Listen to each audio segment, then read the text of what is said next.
40 tot 50. Want ons aandacht in het Westen is alleen als partner van een man. Wat zijn de rechten van de vrouw en wat zijn de rechten van man?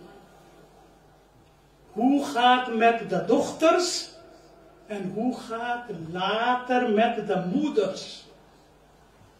Ja, wat heb ik daarmee te maken? Wij praten over de rechten van de vrouwen. En iemand onder 18 jaar is, dan pech gehad. Dat is niet ons onderwerp. Het gaat over vrouwen. Niet meisjes. Niet dochters. Maar islam begint vanaf geboorte. En islam gaat verder tot haar laatste adem. Wat is de positie van moeder? Wat is de positie van oma? In onze kringen, moeder is echt een koning. Moeder is echt een koningin. En oma, 2 keer koningin. Dit is, en dan, wie is de beste vrouw? Aan de andere kant, simpel antwoord. Als jouw vader zegt, mijn dochter is de beste dochter in de wereld.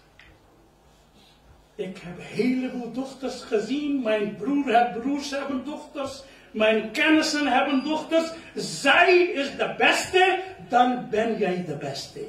Als jouw broers zeggen, oh alhamdulillah, ik ben trots op mijn zussen, dan ben jij de beste. Als een man zegt, oh alhamdulillah, ik heb de beste keuze gemaakt. Mijn ouders hebben ook mij geholpen. Mijn vrouw is de beste, dan is zij de beste. Als de kinderen zeggen, oh alhamdulillah, ik heb deze plek bereikt door opvoeding van mijn moeder. Mijn moeder heeft niet alleen mij gevoed, maar ook opgevoed. Het is dankzij haar opvoeding dat dan vandaag sta ik hier. ये मेरी माँ की तरबियत है कि आज मैं यहाँ खड़ा होकर बात कर रहा हूँ. Het is opvoeding die heb ik gekregen van mijn moeder, dat vandaag ben ik staat om hier een paar woordjes te zeggen. Van wie heb ik geleerd? La ilaha illallah Muhammad Rasulullah. Wie heeft mij gebedkleedje naast haar op gebedkleedje laten staan? Dat was mijn moeder. De beste vrouw is de beste dochter. De beste vrouw is de beste zus. De beste vrouw is de beste partner. De beste vrouw is de beste moeder.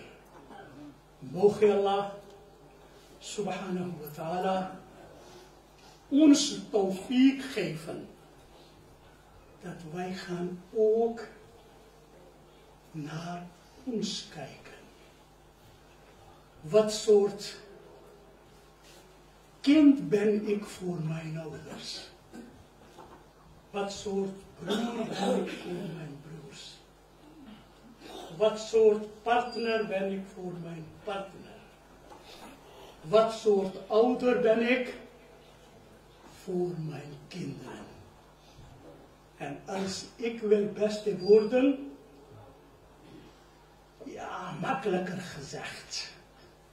Ja, voor mij is misschien makkelijker gezegd, maar profeet Mohammed sallallahu alayhi wa sallam heeft laten zien. Hij was het beste voor zijn Ammi Mai Halima. Die heeft hij meegemaakt. Andere ouders heeft hij niet meegemaakt. Vader was voor zijn geboorte. Moeder, hij was 4 jaar oud.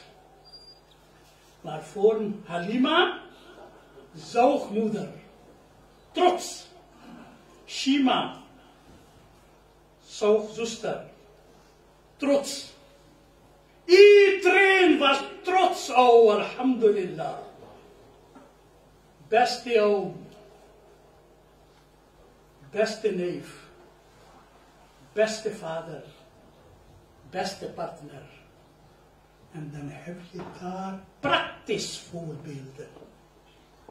Mogen Allah subhanahu wa ta'ala ons allemaal tawfiq geven dat wij gaan voetstappen van profeet Mohammed volgen.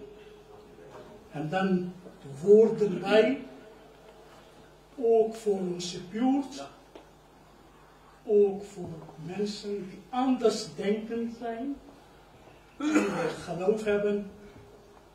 Een moslim is genade